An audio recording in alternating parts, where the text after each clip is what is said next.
눈 덮인 방죽길을 한 무리의 사람들이 걸어가고 있습니다. 나귀는 등에 무거운 짐을 실었는데 황소는 짐거리 양장만 얹었네요. 떠돌이 장군으로 보이는 등짐진 애들도 있고 갓쓴 양반과 작은 아이도 있는데 짐진이들의 잔뜩 구부린 모습은 추위 속에 서둘러 주막을 향해 가는 것처럼 보입니다. 멀리 보이는 둥근 산은 옅은 묵으로 여러 번 칠하면서 군데군데 공백을 남겨 자연스럽게 눈 쌓인 모습을 표현했고 푸른색과 붉은색으로 대비되게 칠해진 말들이 화면에 생기를 주고 있습니다. 앞쪽에 있는 눈 덮인 잡목잎을 낮게 그려 일행이 두드러져 보이게 했는데 앞에 보이는 집에는 인기척이나 등불이 보이지 않아 어딘지 쓸쓸한 애상을 풍기네요. 눈 내린 겨울날 장터로 향하는 행렬을 그린 설중향시는 화원 이형록의 작품입니다. 장터 가는 사람들을 그린 그림은 이에 앞서 김득신의 귀시도가 있는데요. 인물들을 자세하게 묘사하기보다 장터 가는 길 주위의 배경에 중점을 둔 점은 비슷하지만 이형록은 구름과 풀 대신 눈으로 뒤덮인 겨울의 풍경을 그렸고 화면 왼쪽에 집도 그려넣었습니다. 설중향시와 같은 화첩에 들어있는 도선도 역시 김홍도, 김득신 등이 이미 그렸던 주제이지만 이형록의 작품은 수평 방향으로 전개된 산수 배경에 두 척의 나룻배를 수평으로 배치하여 정적이고 안정적인 느낌을 줍니다. 화면 왼쪽에는 물새가 날고 곳곳에 붉은 꽃나무가 피어 있어 짙은 정감이 느껴지는데요. 여기서도 인물의 세세한 묘사는 생략하면서 담채와 갈목을 사용해서 나루터의 여유있고 따사로운 전경을 그려냈습니다. 이형록은 증조부 이성린, 조부 이종현, 숙부 이수민 등이 모두 궁중화원으로 활약했던 조선 후기의 대표적 화원 가문 출신입니다.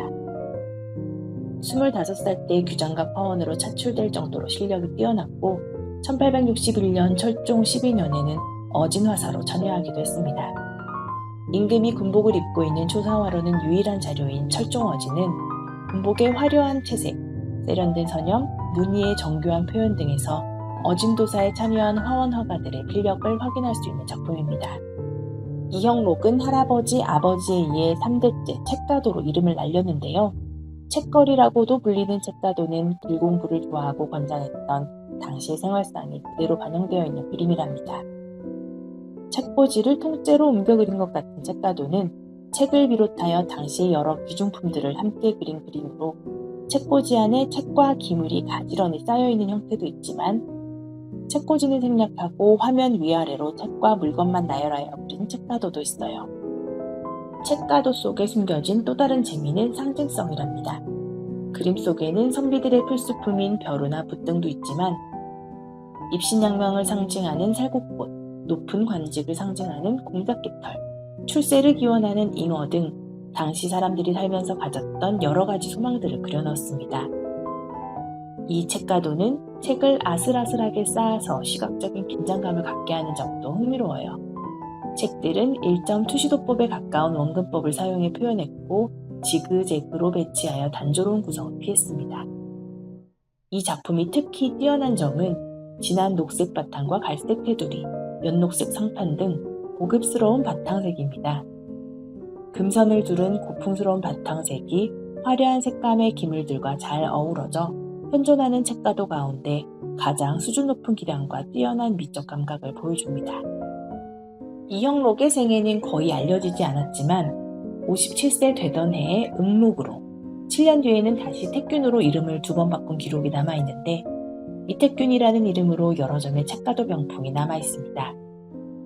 서울시 유형문화유산으로 지정된 이택균필 책가도 병풍, 미국 클리블랜드 미술관 소장 열폭 병풍 등은 서가의 옆면이 갈색, 수평의 실엉이 회색인 것은 이전과 같지만 서가 안쪽 면이 갈색에서 청색으로 바뀐 점이 특이하죠.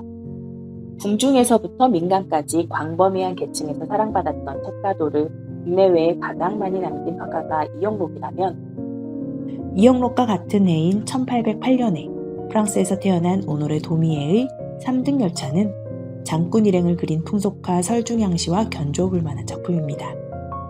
아기에게 젖을 물린 여자, 피곤에 지친 모습으로 기도를 드리는 듯한 할머니, 잠이 든 아이 등 당시 3등 열차를 타던 파리 시민들의 고생스러운 삶을 고스란히 보여주고 있죠.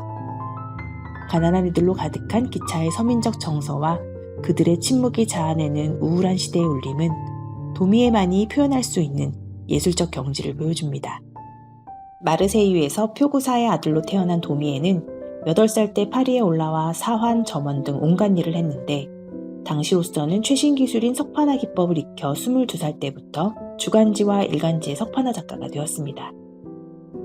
잡지 라 카르카티르가 창간되면서 시사 만화를 고정 기고하게 된 도미에는 1832년 국왕 루이 필리피를 풍자하는 그림 가르강튀아를 그렸다가 옥살이를 하기도 했습니다. 프랑스 작가 라블레가 지은 소설 가르강튀아에 나오는 먹성 좋은 거인의 이름을 딴 이 판화는 왕좌에 앉아 백성들이 바치는 재물을 탐욕스럽게 빨아들이고 있는 왕의 머리를 서양 배 모양으로 그렸는데 배는 멍청이 바보를 뜻하기도 하죠. 왕의 엉덩이 아래쪽에는 훈장을 단 국회의원들이 왕의 배설물을 나누어 가지고 있습니다. 1834년 4월 15일 정부 군대가 쳐들어가 잠을 자던 노동자 가족을 살해한 사건을 그린 트랑스 논행 거리는 정부에 대한 도미의 분노를 보여줍니다. 화면 가운데에 쓰러져 있는 한 남자와 밑에 깔린 아기가 있습니다. 오른쪽에 뒤집혀진 의자 밑에는 노인이, 그 반대편에도 쓰러져 있는 사람이 보입니다. 석판화임에도 밝고 어두운 부분을 잘 대비시켜 마치 붓으로 그린 것 같은 느낌을 주죠. 비판과 휴머니즘이 절묘하게 결합된 그의 작품은 서민들의 마음을 통쾌하게 뚫어주었고 이렇게 평생 제작한 석판화의 수가 4천여 점에 이를 만큼 그는 당대 최고의 비판자로서 한 시대를 풍미했답니다. 센 강변에서 일하는 여인이 빨래를 끝낸 뒤 아이의 손을 잡고 뒷길 위로 올라오는 모습을 그린 세탁부에서 도미에는 고독하고 투박하지만 어딘가 모를 기품을 품고 있는 이 여인을 노동자 계급의 상징으로 표현했습니다. 이 모녀 뒤로 햇빛이 떨어져 수면과 강 건너의 건물을 환히 비추고 있지만 모녀는 깊은 어둠에 잠겨있죠. 햇빛 찬란한 세상의 풍요는 이들과 인연이 없지만 아이의 손을 꽉 쥔 든든한 어머니의 모습에서 흔들리지 않는 자존심을 느낄 수 있습니다. 도미에는 이렇게 가난과 초라함 속에 위대함과 고귀함이 함께하는 모습을 그렸어요.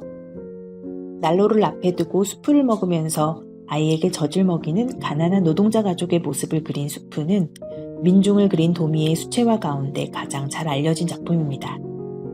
도미에는 노동자들, 변호사와 같은 고상한 직업에 종사하는 사람들, 고개사, 화가, 음악가 등을 많이 그렸지만 20년이 넘는 기간 동안 세르반테스의 소설 돈키호테를 주제로 292점의 그림과 41점의 소묘를 완성하기도 했어요. 돈키호테와 산초판사에서 에마 로시난테를 탄 돈키호테의 실루엣은 거의 모든 공간을 차지한 반면 투덜거리며 걷고 있는 산초는 멀리서 그의 주인을 따르고 있네요. 절제된 형태와 색, 비실비실한 말과 확신에 차 있으면서도 마찬가지로 뼈만 앙상한 주인의 대비, 곡선의 지평선과 직선의 창 등 간결한 구성이 작품의 뛰어난 근대성을 보여줍니다. 책을 사랑하는 우리 문화를 대변하는 그림 책거리를 국내외에 가장 많이 남긴 화가 이영록. 만화와 회화의 경계를 넘나들며 시대를 앞서간 예술가 오노레 도미에. 뛰어난 두 화가가 그려낸 평범한 사람들의 고단한 일상을 만나보시죠.